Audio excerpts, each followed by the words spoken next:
اچھا سر، یہ بتائیے کہ انہوں نے یہ جو افغان مہاجرین کے حوالے سے بات کی ہے کہ افغان مہاجرین کا اس کو جانا چاہیے. ماضی میں کئی دفعہ یہ چیز آئی کہ افغان مہاجرین دہشت گردوں کو فیسیلیٹیٹ کرنے میں شامل ہیں. تو کے پی کے میں افغان مہاجرین کی ظاہر تعداد ہے.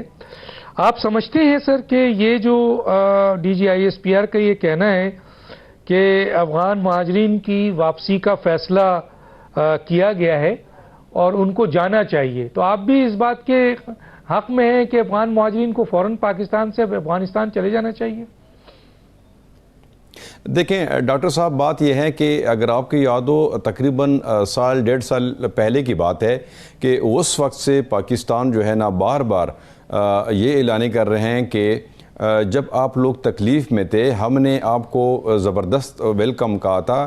جب آپ وہاں پہ 80 دہائی میں جو وہاں پہ رشین کا روس اور اس کا جو جنگ چل رہا تھا، اس وقت ہم نے خاص کر میں اپنی قبائلی علاقوں کی بات کر رہا ہوں، وہاں پہ یعنی کہ لوگوں نے اپنا گھر ایک گھر بھی اس کو دے دیا، کاروبار میں بھی حصہ دے دیا. یعنی تقریباً کوئی 40-45 سال ہم نے ان کو یہاں پہ اپنے سر پہ بٹھا کے یہاں پہ کیا تھا. ابھی الحمدللہ وہاں پہ ان کا اپنا ایک وہ بن چکا ہے، ایک سسٹم بن چکا ہے، امن بھی ہے تقریباً. تو ظاہر ہے کہ ہم جس طرح حکومت چاہتے ہیں اور ہم بھی یہ چاہتے ہیں کہ وہ اپنے علاقوں اپنے ملک واپس چلے جائیں. اگر جو لوگ یہاں پہ رہنا چاہتے ہیں تو بالکل پراپر طریقے سے پھر ویزا لے کے آ جائیں، جس طرح ہم بھی چاہتے ہیں. سعودی عرب ہمارے لوگ جاتے ہیں، قطر جاتے ہیں، امریکہ جاتے ہیں، لندن جاتے ہیں، تو ہمارا پراپر ایک ڈاکیومنٹ ہوتا ہے کہ ویزا ہوتا ہے.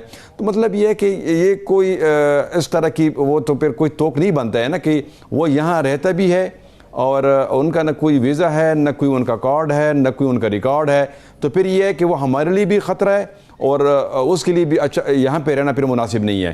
تو مناسب یہ ہے کہ باعزت طریقے سے پاکستان نے جو اعلان کیا ہے وہ اپنے ملک واپس چلے جائیں. اگر وہ یہاں پہ آنا چاہتے ہیں تو ظاہر ہے کہ ان کا جو بارڈر ہمارے ساتھ لگتا ہے، تو ان کے جو مریض یہاں پہ آتے ہیں یا کوئی اور ان کا کوئی مسئلہ ہے یا تجارت قانونی طریقے سے قانونی طریقے سے قانونی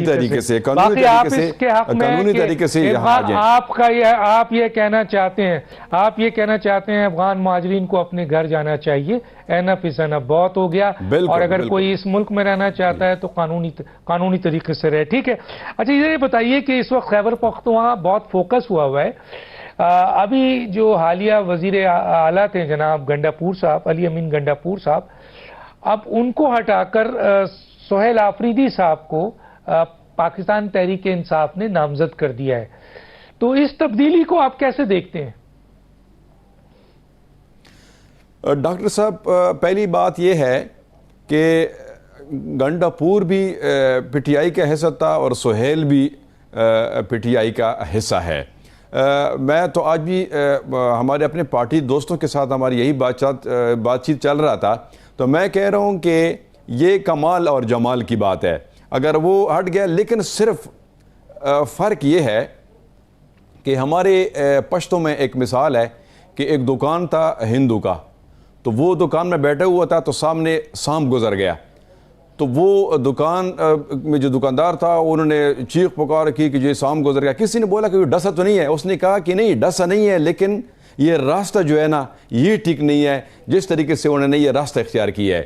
بات یہ ہے کہ انہوں نے گنڈاپور کو ہٹایا ہے، لیکن دوسرے جو سہیل کو وہ لے کے آ رہے ہیں وہ اس پوائنٹ آف ویو سے کہ آپ جو ہے نا ریاست کے خلاف وہ آواز اٹھائیں، مزاحمت کریں، احتجاج کریں. دیکھیں آپ کو پتہ ہے کہ خیبر پختونخوا پچھلے 20-25 سالوں سے دہشت گردی کا شکار ہے. وہاں پہ بہت بڑا مسئلہ جو ہے وہ امن و امان کا ہے. میں تو یہی ریکویسٹ کرتا ہوں اپنے چینل کے توسط سے، خاص کر پاکستان تحریک انصاف کو یہی ریکویسٹ کرتا ہوں کہ خدا را آپ کو تقریباً یہ تیسرا ٹینور ہے کہ